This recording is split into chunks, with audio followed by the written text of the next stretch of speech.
নমস্কার, Bengali film reviews চ্যানেলের তরফ থেকে আপনাদের সকলকে সুস্বাগতম।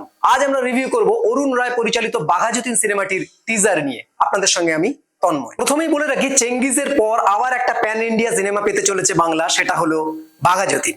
এই বাঘা যতীন সিনেমার মেকিংটা যেভাবে করা হয়েছে, তার যে গ্র্যান্ডারটাকে যেভাবে তুলে ধরা হয়েছে, এটা আশাই করা যায় যে এটা একটা প্যান ইন্ডিয়া সিনেমা হওয়ারই যোগ্য। গল্পটা আমাদের বাঙালি মাত্রই সকলেরই জানা যে যতীন্দ্রনাথ মুখোপাধ্যায় ওরফে বাঘা যতীন, তার জীবনী নিয়েই পুরো গল্পটি তৈরি হচ্ছে।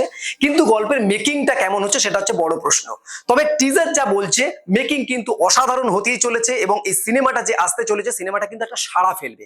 কারণ এখনই দর্শকের যে রিয়াকশন, তাতে বোঝা যাচ্ছে এই সিনেমাটা কিন্তু এক নতুন মোড় নিয়ে আসছে বাংলা ইন্ডাস্ট্রিতে। ছবিটির মুখ্য ভূমিকায় আবার আমরা পেতে চলেছি দেবকে, অর্থাৎ বাঘা যতীনের ভূমিকায় আমরা দেবকে পাবো। এছাড়া সৃজা দত্ত এবং সুদীপ্তা চক্রবর্তী, তাছাড়াও পাশাপাশি আরো অন্যান্য শিল্পীদের আমরা পেতে চলেছি। কাস্টিং এর প্রসঙ্গ যখন উঠলোই, তখন একটা প্রসঙ্গ অবশ্যই বলে রাখা উচিত যে সৃজা দত্তকে যেভাবে কাস্টিং করা হয়েছে এবং তাকে খোঁজার জন্য যেভাবে পরিশ্রম করা হয়েছে, সের জন্য কিন্তু পুরো দলকে এবং পরিচালককে অবশ্যই হ্যাটস অফ করতে হয়।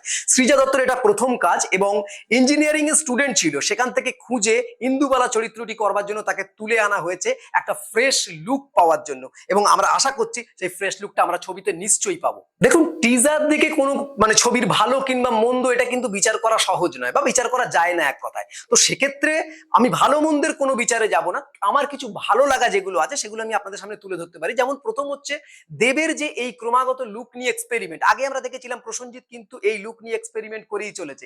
এখানে দেখছি দেবও যেভাবে, যেমন আগে ব্যোমকেশ ও দুর্গ রহস্য, এবারে এই বাঘা যতীনে যেভাবে লুক নিয়ে এক্সপেরিমেন্ট করছে, এটা কিন্তু অবশ্যই একটা হ্যাটস অফ করার মতো। এই ছবির ভিএফএক্স এর প্রশংসা কিন্তু করতেই হবে।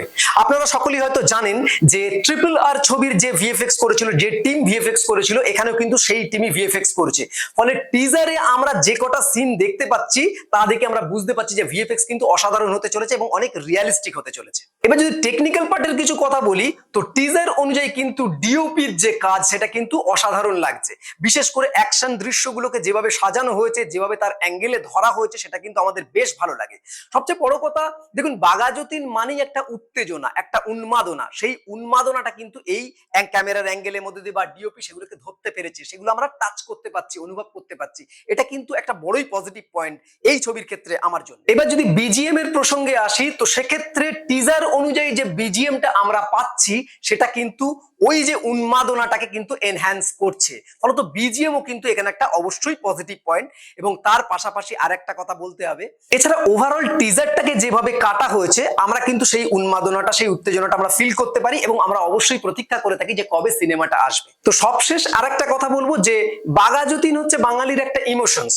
তো আমি আশা করব যে পুরো ছবি জুড়ে সেই ইমোশনস বজায় থাকবে এবং বাঙালি এনজয় করবে। তো এই হলো ওভারঅল টিজার দেখার পর আমার কিছু মন্তব্য।